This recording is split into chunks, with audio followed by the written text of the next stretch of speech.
খুবই বীভৎস একটি নিউজ দিচ্ছি আপনাদেরকে।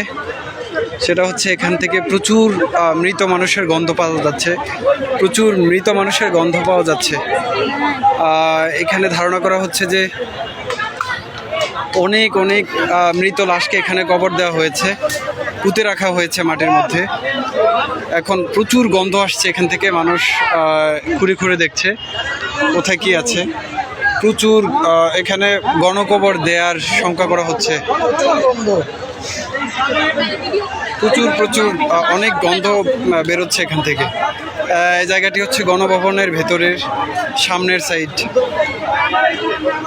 অনেক মানুষকে এখানে পুঁতে রাখার আলামত পাওয়া যাচ্ছে। আমি আপনাদেরকে একটু দেখাচ্ছি। এখানে এই যে নতুন চিহ্ন দেখা যাচ্ছে, চিহ্ন দেখা যাচ্ছে যে এখানে গণকবরের চিহ্ন পাওয়া যাচ্ছে গণভবনের ভেতরে। প্রচুর মরা লাশের গন্ধ বেরোচ্ছে এখান থেকে। এখানে উৎসুক মানুষ দেখতে পাচ্ছে।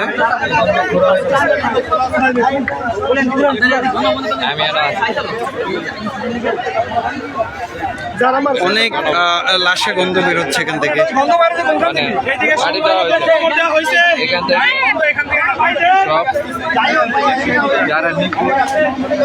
এখানে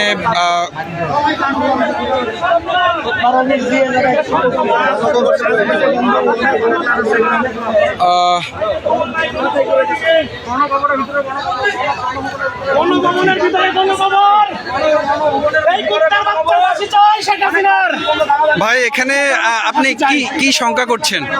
ভাই এখানে 1000 উপরে মানুষের গণকবর দেওয়া হয়েছে ভাই গণভবনে। জি, 1000-এর উপরে গণকবর দেওয়া হয়েছে। এই স্বৈরাচারী সরকার আমাদের ছাত্রদের গণকবর দিচ্ছে, সাধারণ মানুষের গণকবর দিচ্ছে। ওরা ফাঁসি চাই, ফাঁসি। ওর কুত্তার মতো বিদায় মারতে চাই আমরা জনগণ। বলার নাই।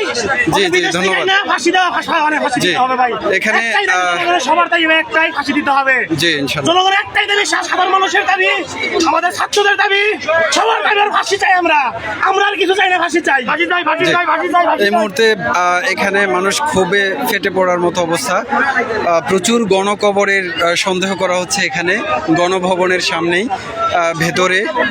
তো এখান থেকে প্রচুর গন্ধ বেরোচ্ছে। এখানে টেকাই রায় হয়ে পড়ছে।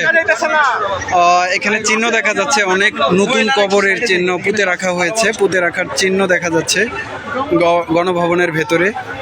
আল্লাহ ভালো জানেন যে এখানে কি হয়েছে, কি পরিমাণ লাশ এখানে পুঁতে রাখা হয়েছে। আশাবাদী সরকার আমাদের ছাত্রদের এবং সাধারণ জনগণ